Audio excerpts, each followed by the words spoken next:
Part 1 of the Battle of Russia, you saw the Russian people's historic defense of their land against centuries of unsuccessful invaders.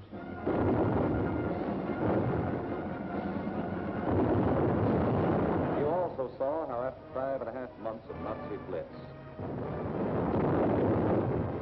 the Russians stopped Hitler at the very gates of Moscow, and how, in spite of Hitler's prediction that by December of 1941, the swastika would fly over the Kremlin towers.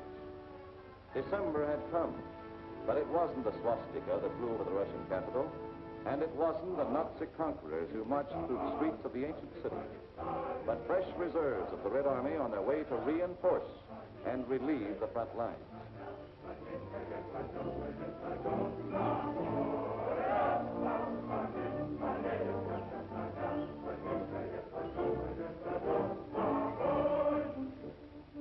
The Russians read this appeal and knew what it meant. They remembered that in their past history, the time always came when they could turn and strike back. The time had come. Their old ally, the Russian winter, had carpeted the Russian land.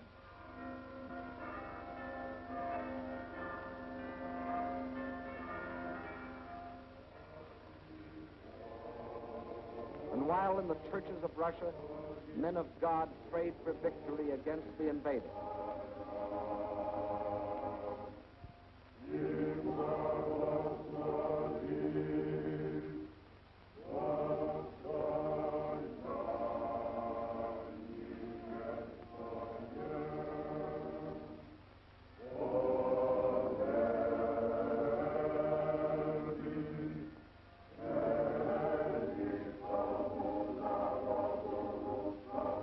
in the front lines, the men of the Red Army listened to the long-awaited order of the day.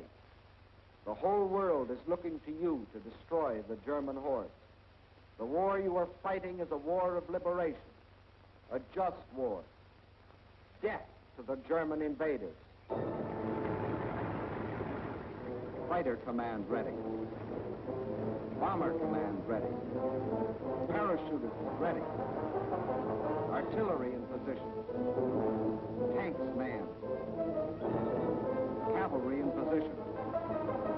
Infantry ready.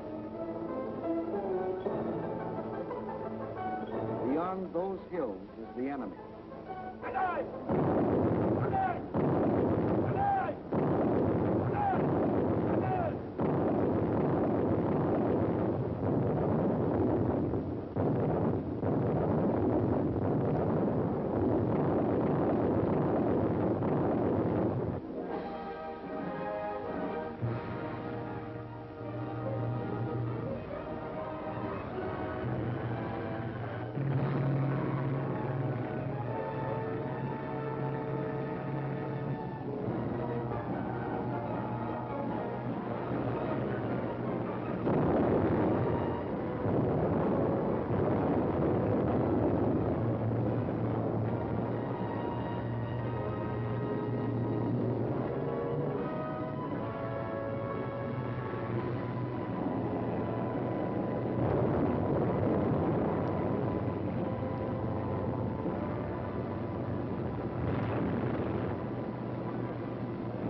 Now it was the Germans' turn to fight for their lives.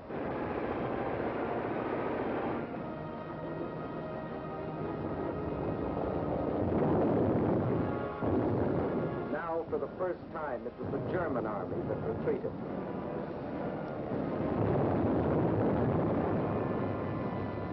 Now it was for the Germans to learn the terrors of strafing.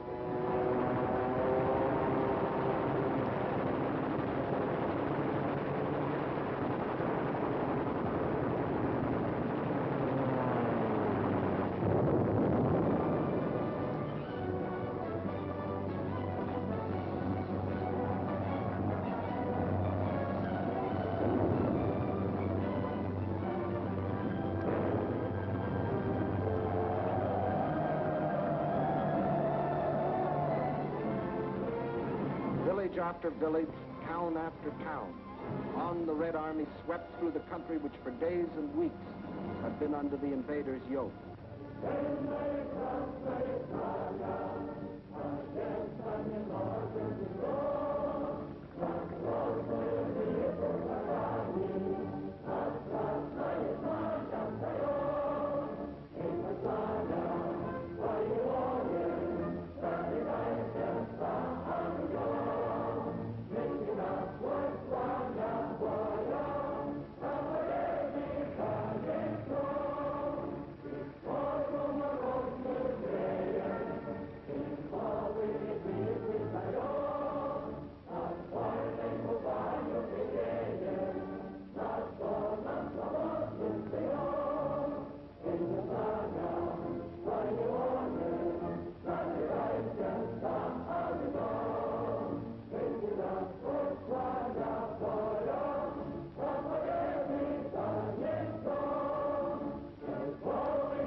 Out of the cellars, out of the forests, out of only they know what hiding places, come the men and the women and the children that had once called these towns home. Soldiers and guerrillas find wives and mothers. Friends are reunited. There is thanksgiving in their streets, thanksgiving in their hearts. But there is also something else, something they will never forget, their ruined homes. The shattered towns they once had known as thriving and prosperous communities. They stand gutted now, ghostly relics of what they once had been. Nothing has been spared.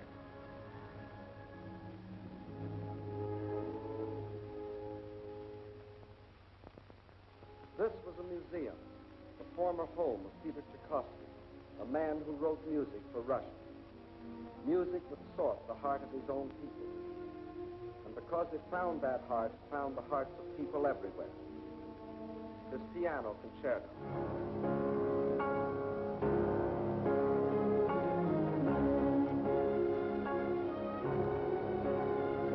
The Fifth Symphony.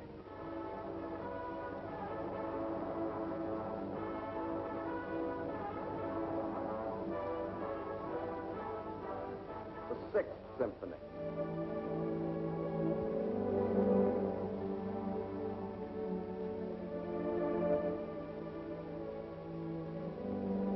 His work was, is, and always will be inspiration to countless millions.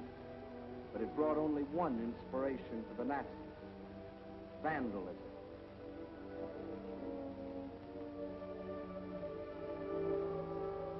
And this is the home of Leo Tolstoy, the author of the immortal novel, War and Peace. His home, too, was a museum, until the Germans came.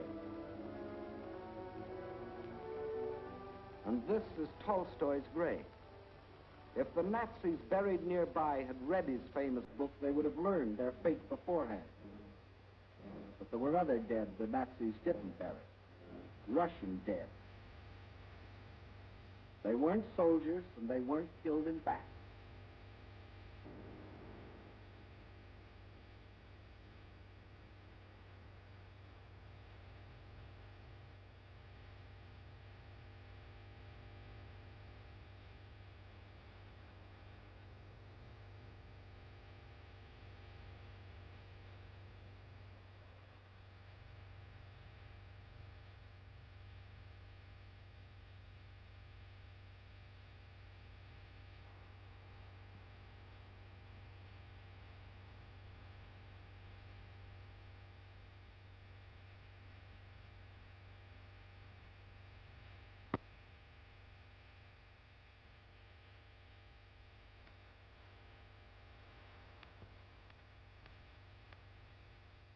No, these aren't dogs. These are children. Mass murder by orders of the High Command. And there were other children, perhaps more fortunate, perhaps less. Young girls, but not young now. The attentions of the Nazi soldiers aged them very quickly. And whoever resisted the invaders met with this. These are the things the Russians can never forget.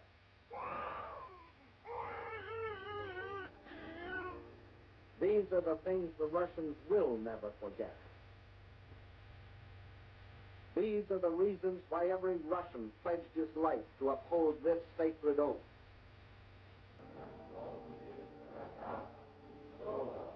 За смерть детей и матерей наших. За смерть детей и матерей наших. За пытки и издевательства над моим народом. За пытки и издевательства над моим народом. Я клянусь и клянусь. Я клянусь, что скорее умру в жестоком бою с врагами, чем отдам себя, свою семью и весь народ мой. Рабство коварного фашизма. Кровь за кровь. Кровь за кровь. Смерть за смерть. Blood for blood. Death for death.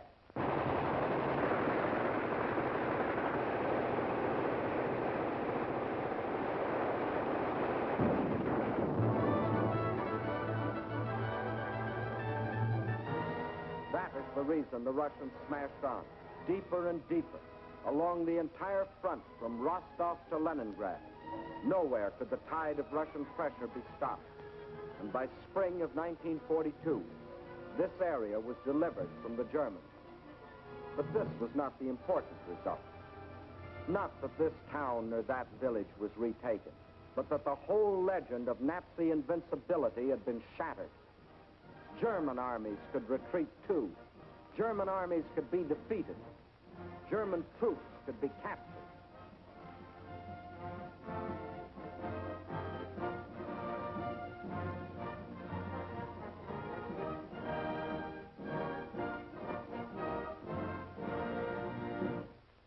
But besides this crushing offensive, there was another factor that shattered the legend of Nazi invincibility. That factor, which will live forever in the history of this war, was written by the people of this city.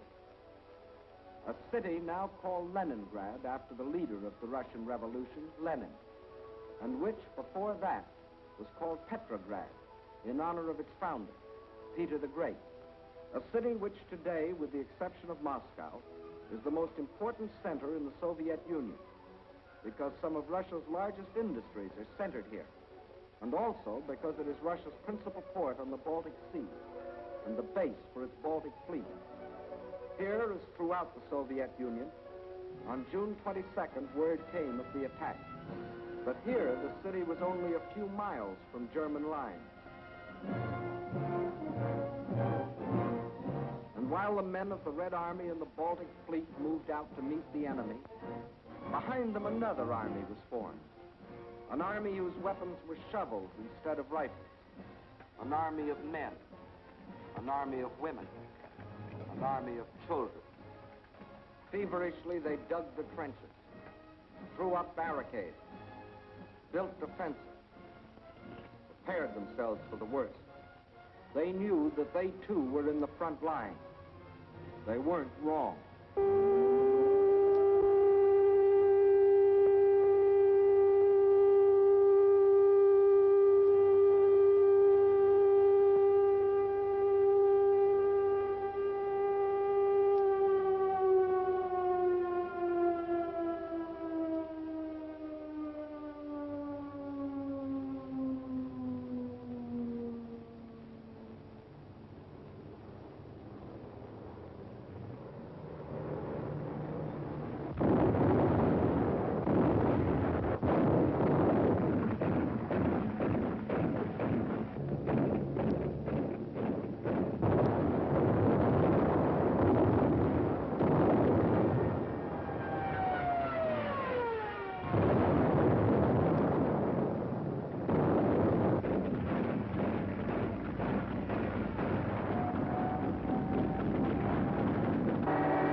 Leningrad's baptism of fire didn't stop with the darkness.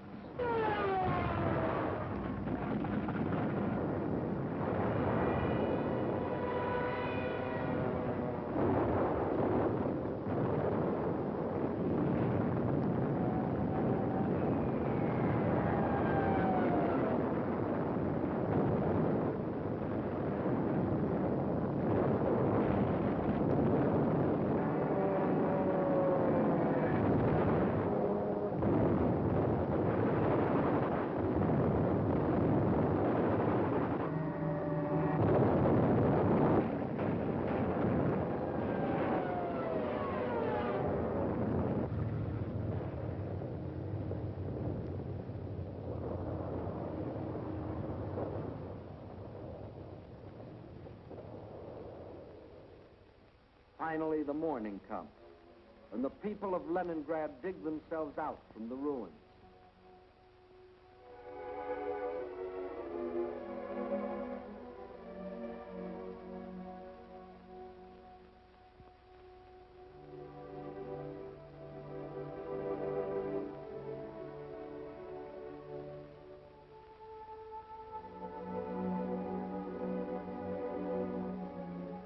They seem very similar here to the people of London, of Rotterdam, of Warsaw. As in those cities, there were ruined homes, museums, and other important military objectives, like the Russian Dumbo from the Leningrad Zoo. But there was one important difference. Bombing from the air was only one small part of what the people of Leningrad had to face. In September, the Nazis surrounded the city and announced it was cut off and doomed. The German commander sent the city an ultimatum demanding its surrender. He is still waiting for the answer. Thus began the siege of Leningrad, a siege that was to last for nearly 17 months. In Leningrad, as everywhere else in Russia, the winter came early that year. A cold, hard winter, the hardest in years. But here, unlike everywhere else in Russia, the winter wasn't an ally, but an enemy. Here, the 10, 20, 30 below zero temperatures could only mean more suffering, more hardship. In the trenches outside the city, trenches of snow and of ice, the defenders stuck firm to their oath, to die if necessary, but not to go backward one more step.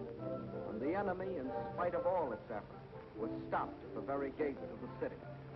A city now facing disease, famine, destitution. There was no oil for fuel, no power for the electric line, but the people defied the elements and trudged the necessary miles to lathe and workbench. The pipes froze, water was shut off, so they dug holes through the streets until they could get to water.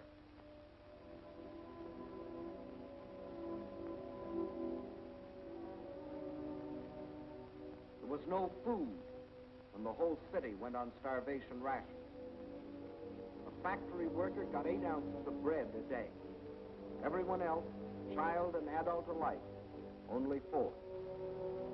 And to keep the dread enemy of disease from stalking the streets of their city, an army of women worked with shovels, worked with picks in those streets every day, clearing away the rubble, the refuse, the sources of contamination.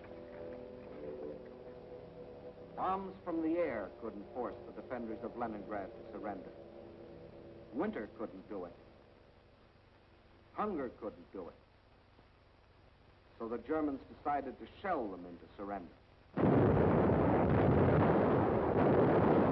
For days, long-range guns hurled ton after ton of high explosives into the heart of the city.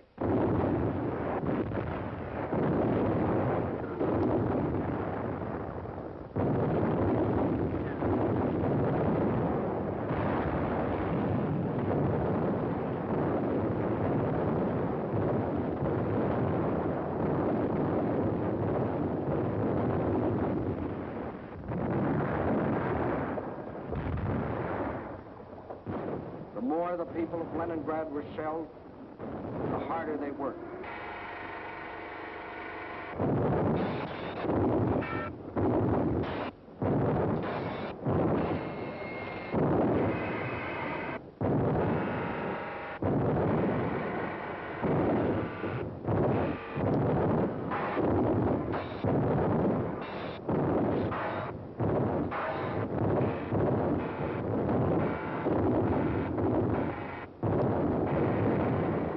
In a rain of high explosives, cut off entirely from the rest of Russia, with only their own hands to depend on. Their determination never faltered. Every day, more people died of cold, disease, hunger. This was Leningrad in its darkest hour. And then a miracle happened. To the west of Leningrad is the Baltic Sea, and to the east and north is Lake Ladoga, 7,000 square miles of inland water. The Finns and the Germans occupied one border of the lake to about this point, and in the south the Germans controlled the lake to here. Between these 2 points was a stretch of lakefront still in Russian hands, but there was nearly 100 miles between this shore and the beleaguered city. 100 miles of what had been open water and was now snow-covered ice.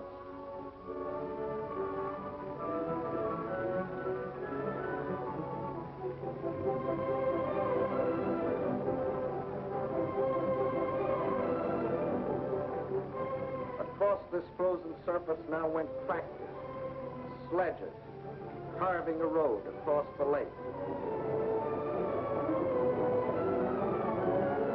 And soon across this highway, from the far side of the lake, poured a stream of trucks, bringing in food, oil, grain, fuel, truckload after truckload of fresh life for the people of the city. Too late, the Germans discovered that they had left one avenue of rescue open.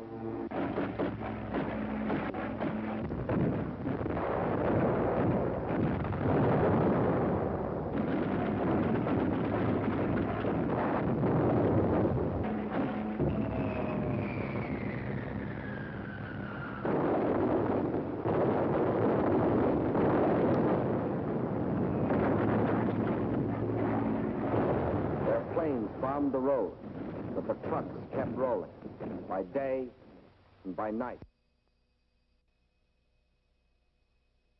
And soon more than trucks would reach the city, for the Russians were now laying a track across the ice.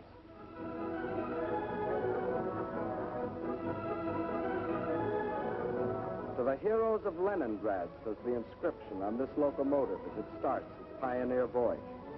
From the far shore of the lake, it brings food, medicine, supplies of all kinds. Across the lake and into Leningrad, this train is but the first of many. Trains that not only brought in supplies, but that could take out the wounded, the sick women, the half-frozen children. All those that needed better care. All winter long, the lake traffic continued. And all through that terrible winter, the men of the Red Army, outside the city, found the strength not only to defend, but to attack. Time after time, they hurled themselves against the invader, driving him inch by inch back from the city's outskirts.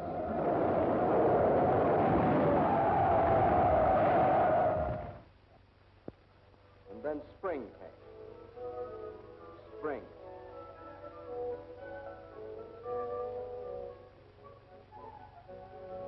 Outside Leningrad, the snows begin to thaw, and German bodies are washed from their icebox graves, mute evidence of Russian tenacity. The warm breath of spring is felt, too, on the frozen surface of Lake Ladoga, but the trucks continue to roll, even though the ice is melting beneath them.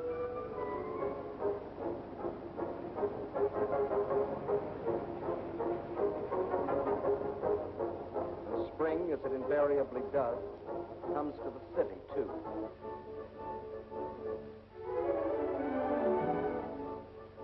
Spring is more than a new season to the people of Leningrad. It's a new life. The city begins to breathe again. For the first time in months, the trolleys ran.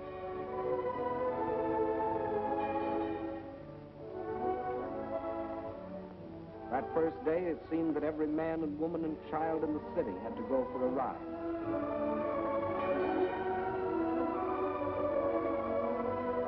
This was life again. Life for the Leningrad children that weren't killed by Nazi bombs or by the horrible winter. Life for the Russian WACs, the women of the Red Army. And for the Russian waves, the women of the Red Fleet. And for the sailors of the fleet themselves, the artists of the famous ballet theater have come to offer entertainment.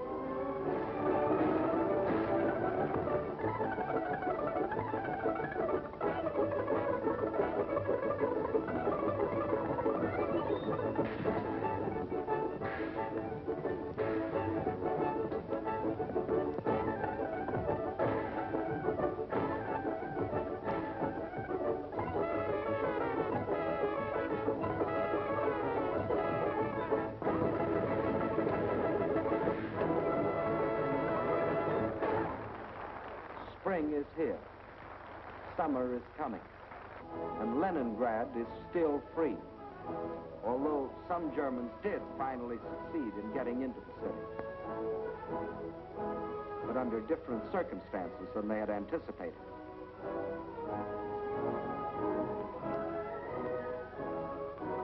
Yes, here too the legend of Nazi invincibility was shattered. Against the iron will and courage of a determined people. The citizens of Leningrad have proved that generals may win campaigns, but people win wars.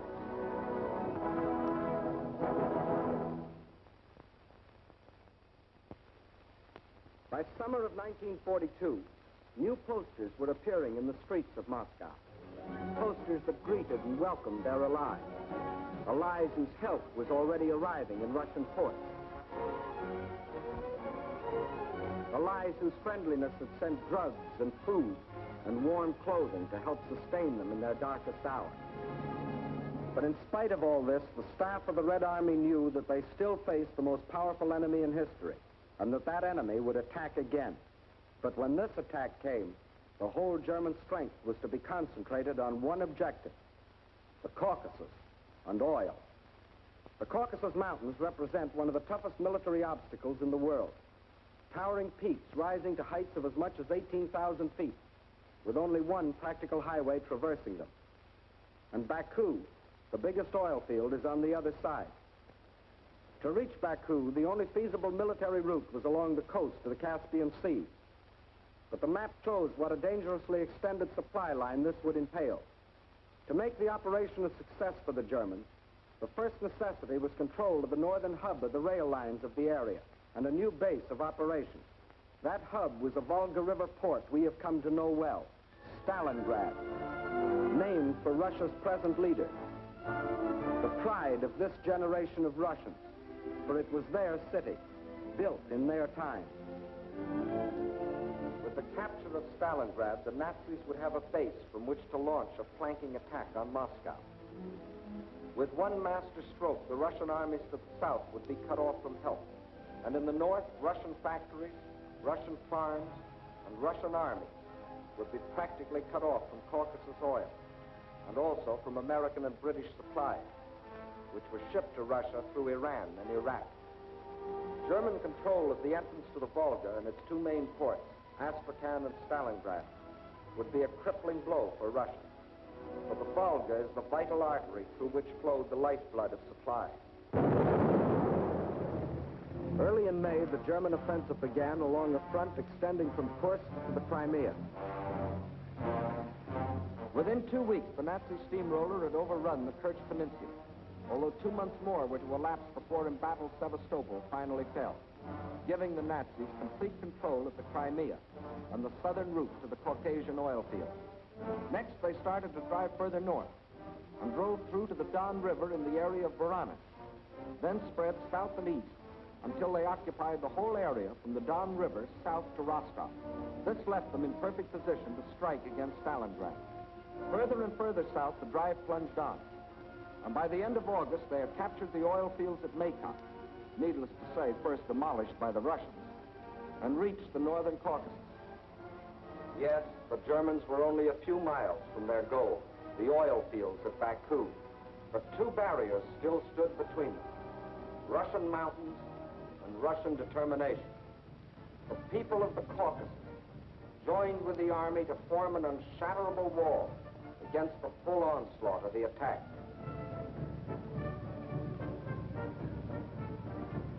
Further north, the Nazi pincers were within 15 miles of Stalingrad. This city had become the focal point of the whole campaign. Regardless of the cost, Stalingrad must be captured. Those were the German orders. Fire! Fire!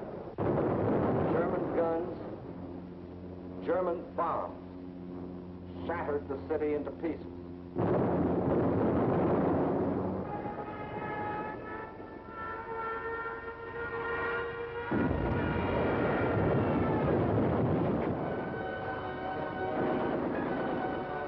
By September 20th, the Germans, after 30 days of grueling and ceaseless fighting, battled their way into the city's outskirts.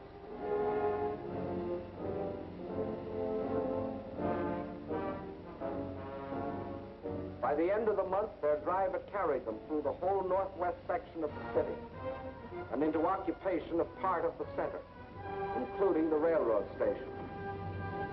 On the last day of September, Hitler announced that the fall of the city was only a matter of a few days. Once more, the world was afraid a Russian campaign was lost. But once more, the Germans were to stand on the very threshold of victory and still fail. For now, they were to meet a fire of fury such as they had never known.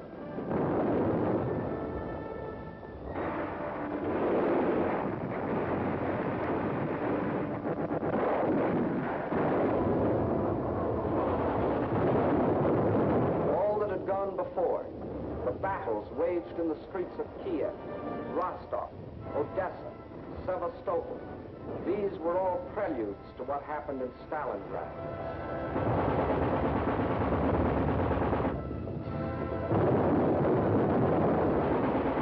Every inch of the city was a strategic point to be defended as such.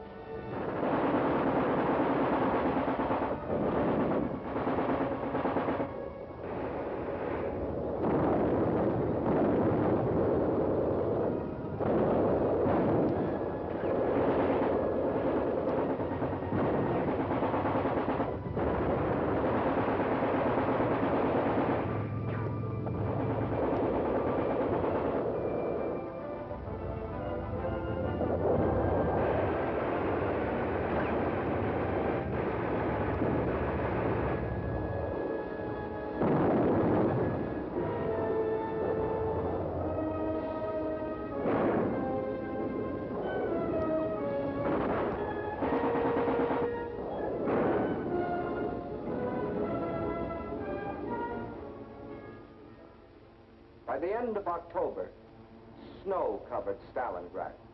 From the air, the Germans tried to force the surrender of the Russian-held part of the city.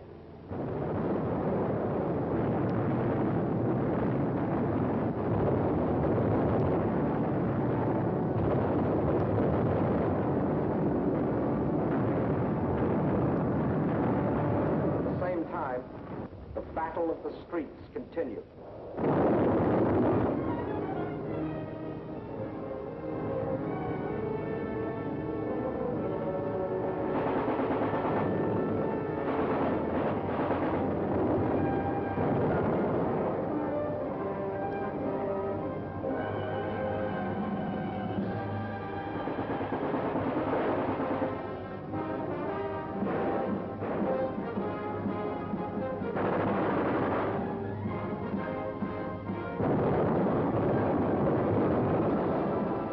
November dawned, the Russians were no longer defending their city inch by inch. Inch by inch, they were regaining it.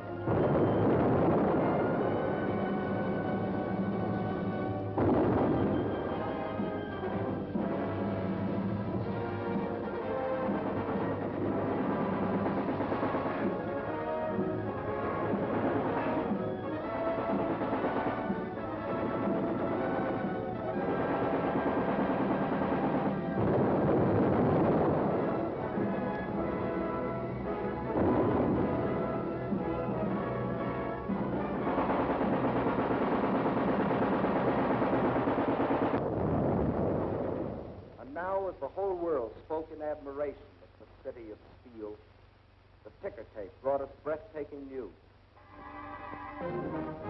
American and British troops had landed in and occupied North Africa. Further east, the British Eighth Army was driving westward, pursuing the vaunted Africa Corps. And in the northeast, the Red Army had launched its smashing counteroffensive. The Germans were learning the real meaning of the word combined operations. As though a spring had been released, the Russians attacked along the entire front. In the far north, the Germans felt the first impacts. The Russians recaptured Schlüsselburg, breaking the Axis ring around Leningrad. Soon after, another offensive lashed out further south, bypassing the Germans' defense position of Rzhev and plunging down to Veliki Luki. Still another Russian blow fell in the Voronezh area, pushing a threatening spearhead deep into the German lines. In the far south, the Germans were moving away from Grozny instead of toward it, under the force of the Russian attack. At Stalingrad, the Germans were about to meet new opponents.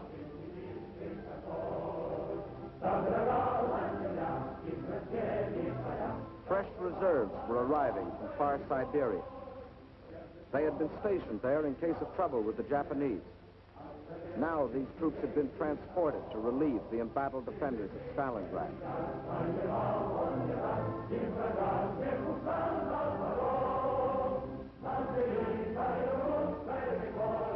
And as the reserves entered the city, at headquarters, the commanders of three Russian armies were meeting. The Germans had fought for Stalingrad as a prize. The Russians were determined to make it a trap. Two simultaneous attacks were launched, one from the north, one from the south. The German armies encircling Stalingrad were now themselves threatened with encirclement. Finally, the two prongs met.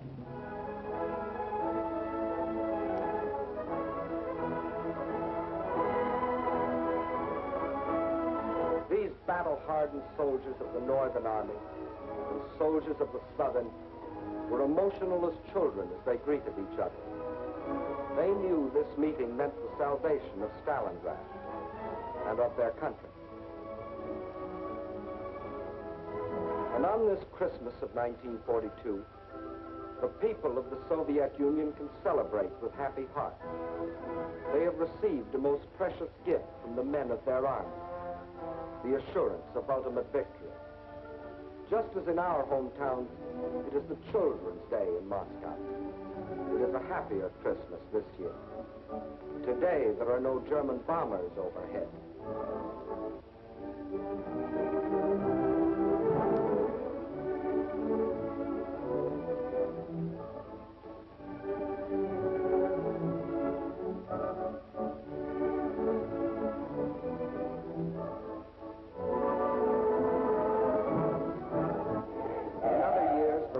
Like ourselves, celebrated on New Year's Eve, but not now. The factories are just as busy as on any other night. The moment comes. It is the New Year. С Новым годом!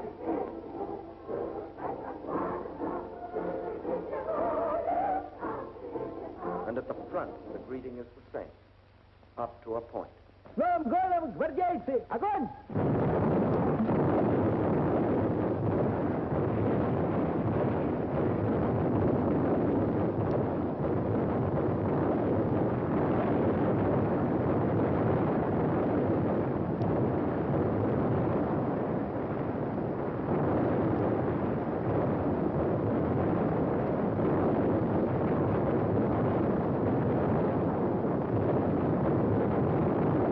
Outside Stalingrad, the icy winter becomes a fiery hell.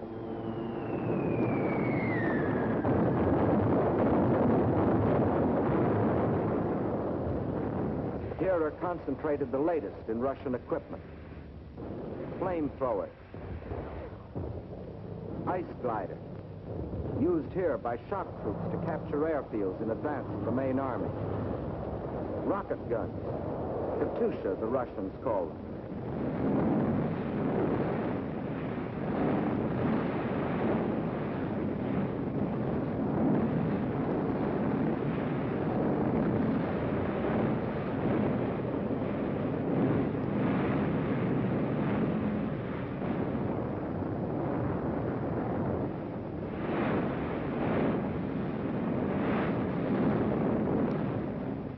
Every last resource of the Red Army was thrown into a crushing offense of ultimate destruction.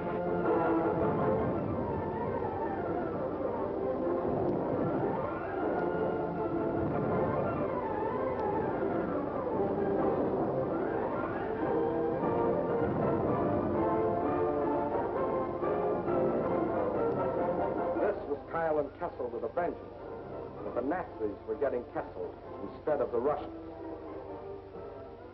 And on February the 2nd, 1943, after 162 days of the heaviest fighting in the history of warfare, the last shot was fired. Peace came to Stalingrad. In the shattered streets, the blasted ruins, the ghastly evidence of their ordeal, the defenders of the city greet the rescuing army of the dawn. Stalingrad is free. The Nazis had capitulated.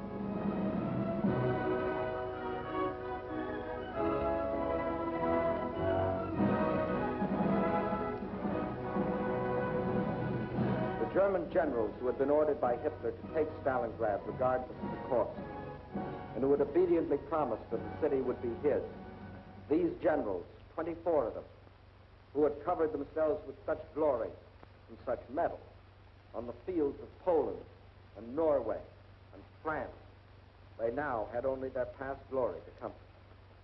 This is Field Marshal von Paulus, Commander-in-Chief of the German armies at Stalingrad. This is the man who told his soldiers that if they surrendered, he would see to it that their families died in reprisal. When he faced his captors, perhaps his worried expression reflected an anxiety that Hitler might take the same revenge on his family. For he knew that when he surrendered, Hitler lost not only a field marshal, he lost an entire army, 22 divisions, 330,000 men. These are the men who had been promised that as conquerors they would winter in Stalingrad. Well, it was winter, and this was Stalingrad. Here were the conquerors.